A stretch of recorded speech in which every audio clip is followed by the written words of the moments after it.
DAP, urea, potash இது 3 தான் use பண்ணிட்டு இருக்கோம் அதிகமா. ஐயா, மண் ஆரோக்கியம் எவ்வளவு முக்கியம்னு நினைக்கிறீங்க? அதை என்னைக்காச்சும் டெஸ்ட் பண்ணி பார்த்திருக்கீங்களா? மண் பரிசோதனை தொடர்பா வேளாண்மை துறையிலிருந்து ஒரு விழிப்புணர்வு புரோகிராம் நடத்தினாங்க. அதுல மண் பரிசோதனை பண்றது ரொம்ப முக்கியம் அப்படிங்கிறத சொல்லியிருக்காங்க. ஆனா 3 வருஷத்துக்கு ஒரு முறையாவது கண்டிப்பா பண்ணணும்.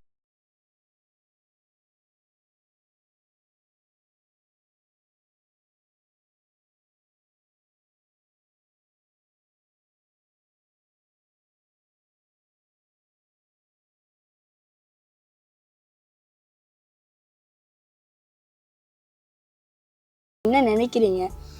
இந்த மண் வளத்தை முறையான வழியில ஆராய்ச்சி பண்ணி அந்த மண்ணுக்கு தேவையான என்ன உரங்களோ இயற்கை உரங்களை நம்ம செஞ்சு விவசாயம் பண்ணா மட்டும்தான் அந்த மண் வளத்தை நம்ம பாதுகாக்க முடியும். ஆனா விவசாயிகள் யாருமே அப்படி பண்றதே கிடையாது. ஓகே ஐயா, இந்த மாதிரி சென்ட்ரல் கவர்மெண்ட் மண் ஆரோக்கிய அட்டை வழங்கி அதுக்கான ஆலோசனையும் கொடுத்துட்டு வராங்க. இதை பத்தின அவேர்னஸ் ப்ரோக்ராம் நம்ம MMA யூடியூப் சேனல்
ஃபார்மர்ஸ் அவங்களோட லேண்ட்ல நிறைய கிராப்ஸ் கல்டிவேட் பண்ணுவாங்க. ஒவ்வொரு கிராப்புக்கு ஒவ்வொரு நியூட்ரிஷன் தேவைப்படும். அந்த நியூட்ரிஷன் தேவைப்படுறதுக்கு நம்ம என்ன ஃபர்டிலைசர்ஸ் யூஸ் பண்ணலாம் அப்படின்றத ஃபார்மர்ஸ்க்கு ரெக்கமெண்ட் பண்ணுவாங்க. எப்படி அதை ரெக்கமெண்ட் பண்ணுவாங்க அப்படின்னா, அவங்க லேண்ட்ல உள்ள சாம்பிள்ஸை கலெக்ட் பண்ணி டெஸ்ட் பண்ணிட்டு அதை ஒரு கார்டு மாதிரி போட்டு கொடுத்துருவாங்க. உங்க சாயில்ல இந்த நியூட்ரிஷன்லாம் இருக்கு, ஸோ நீங்க இந்த மாதிரி ஃபர்டிலைசர்ஸை யூஸ் பண்ணலாம் அப்படின்றத ஒரு கார்டு மூலியமா கொடுத்துருவாங்க. இதுதான் சாயில் ஹெல்த் கார்டு. இந்த சாயில் ஹெல்த் கார்டு கொண்டு வரதுக்கான நோக்கம் என்ன அப்படின்னா, சாயிலோட ஃபர்டிலிட்டியை எப்படிலாம் இன்க்ரீஸ் பண்ணலாம், ஃபார்மர்ஸ்க்கு அந்த சாயிலை டெஸ்ட் பண்ணி இந்த பேராமீட்டர்ஸ்லாம் உங்க சாயில இருக்கு அப்படின்றதுக்கு ஆன சர்டிஃபைட் கார்டு கொடுக்கறதுக்காகவும், இந்த ஃபர்டிலைசர்ஸ்லாம் நீங்க யூஸ் பண்ணலாம், உங்க மண்ணுக்கு இந்த ஃபர்டிலைசர்ஸ்லாம் நீங்க யூஸ் பண்ணலாம் அப்படின்னு ரெக்கமெண்ட் பண்றதுக்காகவும், அது மட்டும் இல்லாம சாயிலோட நியூட்ரிஷனை எப்படி ஸ்டேபிளா வச்சுக்கலாம், அந்த நியூட்ரிஷன் குறையாம எப்படிலாம் பாதுகாக்கலாம் அப்படின்றத சொல்றதுதான் இந்த சாயில் ஹெல்த் கார்டோட முக்கிய நோக்கமா இருக்கு. மேம், இந்த திட்டத்துல மண்ணோட சாம்பிள் எப்படி கலெக்ட் பண்ணி டெஸ்ட் பண்றாங்க?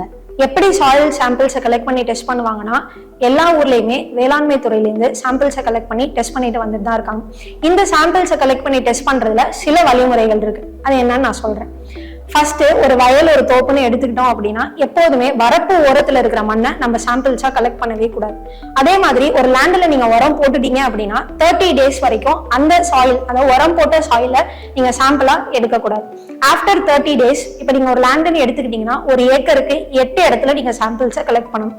இப்ப டிஃப்ரெண்ட் டைப்ஸ் ஆஃப் சாயில் இருக்கு, உங்க ஒரு வயல்லே நீங்க டிஃப்ரெண்ட் டைப்ஸ் ஆஃப் சாயில் இருக்கு அப்படின்னா, அந்த டிஃப்ரெண்ட் டைப்ஸ் ஆஃப் சாயில பொறுத்து 8 சாம்பிளா நீங்க கலெக்ட் பண்ணிக்கணும். நீங்க கலெக்ட் பண்ற சாம்பிள்ஸை எப்படி கலெக்ட் பண்ணணும்னா, இங்கிலீஷ் ஆல்பபெட் லெட்டர் V ஷேப்ல கட் பண்ணிக்கணும். அதோட பக்கவாட்டில் இருக்கிற மண்ணோட சாம்பிள்ஸை தான் நீங்கள் கலெக்ட் பண்ணி எடுத்துருக்கோம். இப்போ டிஃப்ரெண்ட் கிராப்ஸ்க்கு நீங்கள் டிஃப்ரெண்ட் சென்டிமீட்டர் அளவில் குழி தோண்டி நீங்கள் சாம்பிள்ஸ் கலெக்ட் பண்ணுற மாதிரி இருக்கும். இப்போ ஃபார் எக்ஸாம்பிள் நெல், சிறுதானிய பயிரெலாம் எடுத்துக்கிட்டீங்க அப்படின்னா ஒரு 13 சென்டிமீட்டர் அளவுக்கு குழி தோண்டி அதில் இருக்கிற சாம்பிள்ஸை நீங்கள் கலெக்ட் பண்ணிக்கலாம். இப்போ வாழை, காய்கறி அந்த மாதிரி கிராப்ஸ்லாம் போடுறீங்க அப்படின்னா 22 சென்டிமீட்டர் நீங்க குழி தோண்டி அதுல இருக்கிற சாம்பிள்ஸை கலெக்ட் பண்ணும். இதுவே மரப்பயிர்கள்லாம் போடுறீங்க அப்படின்னா ஒரு 30 to 60 சென்டிமீட்டர் அளவுக்கு குழி தோண்டி அந்த சாம்பிள்ஸை கலெக்ட் பண்ணி தான் நீங்க வேளாண்மை துறைக்கு அனுப்பணும். அவங்க சாம்பிள்ஸை டெஸ்ட் பண்ணி அதுக்கான ரிசல்ட்ஸை உங்களுக்கு கொடுத்துருவாங்க. அந்த 8 சாம்பிளையும் நீங்க ஃபர்ஸ்ட் மிக்ஸ் பண்ணணும். மிக்ஸ் பண்ணிட்டு அதை 4 பார்ட்டா பிரிச்சுக்கணும். 4 பார்ட்ல எதிரெதிரில் இருக்கிற 2 பார்ட்டை விட்டுட்டு மற்ற 2 பார்ட்டை நீங்க மிக்ஸ் பண்ணணும்.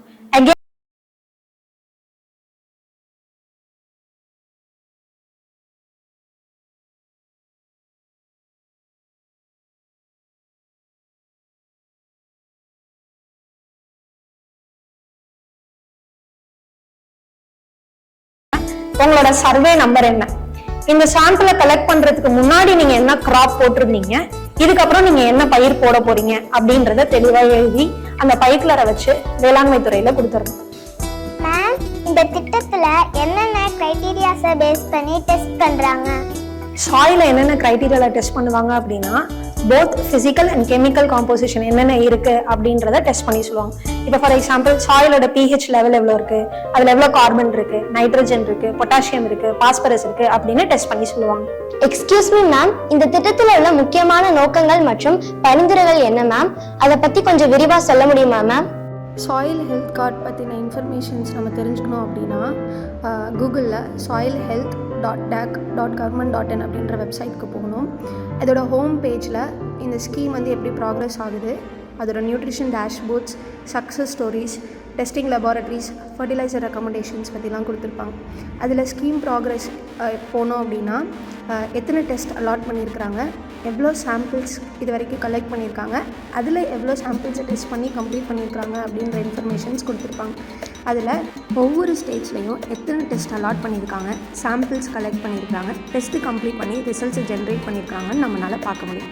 இதில் தமிழ்நாட்டில் 4 லட்சம் டெஸ்ட் அலாட் ஆகிருக்கு, சாம்பிள்ஸும் கலெக்ட் பண்ணியிருக்காங்க. இந்த 4 லட்சம் சாம்பிள்ஸில் 95.73% டெஸ்ட்டை கம்ப்ளீட் பண்ணி ரிசல்ட்ஸை ஜென்ரேட் பண்ணியிருக்காங்க. இப்போது தமிழ்நாடு கிளிக் பண்ணோம் அப்படின்னா ஒவ்வொரு டிஸ்ட்ரிக்ட்ஸ்லையும் எவ்வளோ டெஸ்ட் அலாட் பண்ணியிருக்காங்க, எவ்வளோ டெஸ்ட் சாம்பிள்ஸை டெஸ்ட் பண்ணி ரிசல்ட்ஸ் ஜென்ரேட் பண்ணியிருக்காங்க அப்படின்னு நம்மளால் பார்க்க முடியும். இப்போ ஸ்பெசிஃபிக்காக தஞ்சாவூர் எடுத்துக்கிட்டோம் அப்படின்னா 20,701 சாம்பிள்ஸ் அலாட் பண்ணியிருக்காங்க. அதில் 20,700 சாம்பிள்ஸை டெஸ்ட் பண்ணி ரிசல்ட்ஸை ஜென்ரேட் பண்ணி கொடுத்துருக்குறாங்க. இப்போது ஒவ்வொரு ஏரியாவும் நீங்கள் பார்க்கணும் தஞ்சாவூரில் அப்படின்னு எடுத்துக்கிட்டிங்கன்னா தஞ்சாவூரை கிளிக் பண்ணிங்க அப்படின்னா அதில் ஒவ்வொரு ஏரியாவாக காமிக்கும். இப்போ ஒரத்தநாட்டில் எடுத்துக்கிட்டிங்க அப்படின்னா இது வரைக்கும் 1916 சாம்பிள்ஸை கலெக்ட் பண்ணியிருக்கிறாங்க. 1916 சாம்பிள்ஸையும் டெஸ்ட் பண்ணி ரிசல்ட்ஸ் ஜென்ரேட் பண்ணி ஃபார்மர்ஸ்க்கு கொடுத்துருக்காங்க. இந்த மாதிரி ஒவ்வொரு ஏரியாவுக்கும் உங்களால் பார்க்க முடியும். நெக்ஸ்ட்டு நியூட்ரிஷன் டேஷ்போர்டில் என்ன கொடுத்துருக்காங்கன்னு பார்ப்போம். நியூட்ரிஷன் டேஷ்போர்டை கிளிக் பண்ணிங்க அப்படின்னா சாயிலில் என்னென்ன மேக்ரோ அண்ட் மைக்ரோ நியூட்ரியன்ஸ் இருக்குது அப்படின்றத பர்சன்டேஜ் வைஸ் பை சார்ட்டில் டிஸ்கிரைப் பண்ணி கொடுத்துருக்காங்க.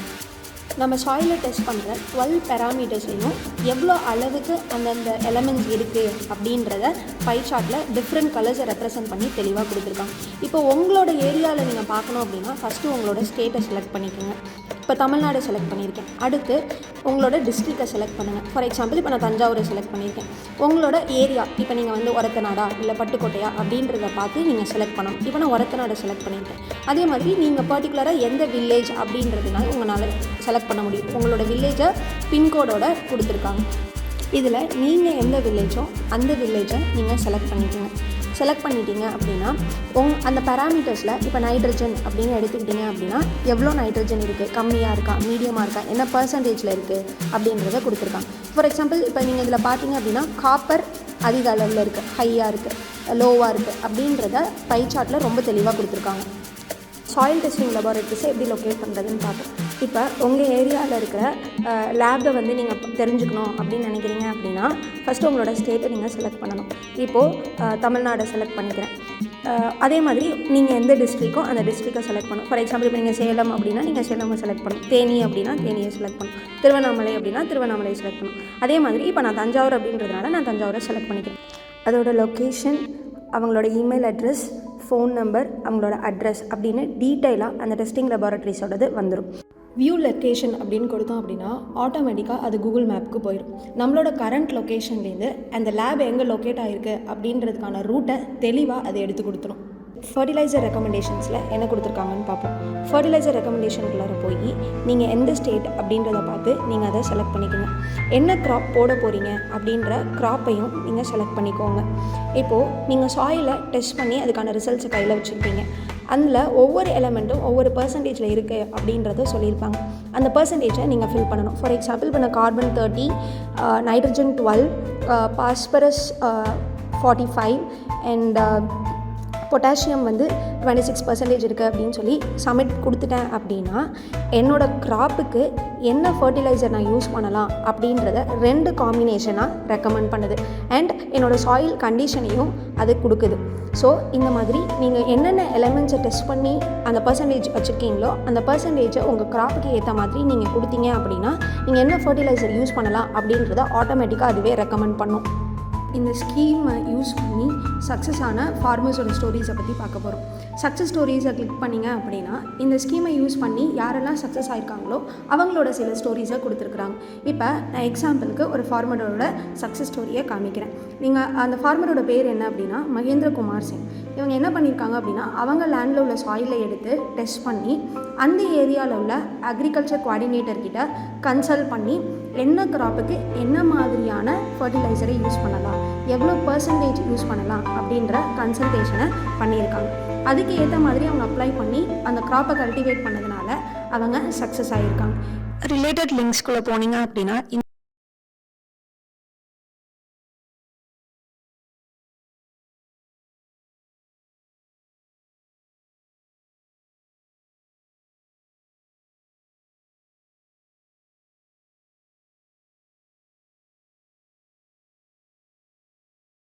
அப்படின்னா நம்ம சாயில் டெஸ்ட் பண்ணுற ப்ராசஸ்க்கு தேவையான டெமோ வீடியோஸ் அண்ட் போஸ்டர்ஸ் அவைலபிளாக இருக்கும். இது 2 லாங்குவேஜில் ப்ரொவைட் பண்ணியிருக்காங்க.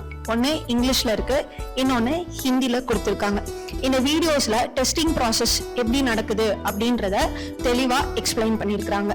ரிசோர்ஸ் மெட்டீரியலை கிளிக் பண்ணிங்க அப்படின்னா சாயில் ஹெல்த் கார்டோட மொபைல் அப்ளிகேஷன் அவைலபிளாக இருக்கும். அந்த மொபைல் அப்ளிகேஷனை எப்படி யூஸ் பண்ணணும் அப்படின்ற ப்ராப்பர் கைடும் கொடுத்துருக்காங்க.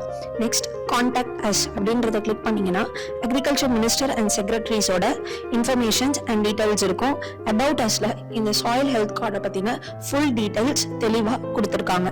மண் ஆரோக்கிய அட்டை பத்தியும் அதனால இருக்க பெனிஃபிட்ஸ் பத்தியும் தெளிவா சொன்னாங்க. மண்ணை சரியான முறையில பாதுகாத்து சரியான உரங்களை பயன்படுத்தி மண் தரத்தை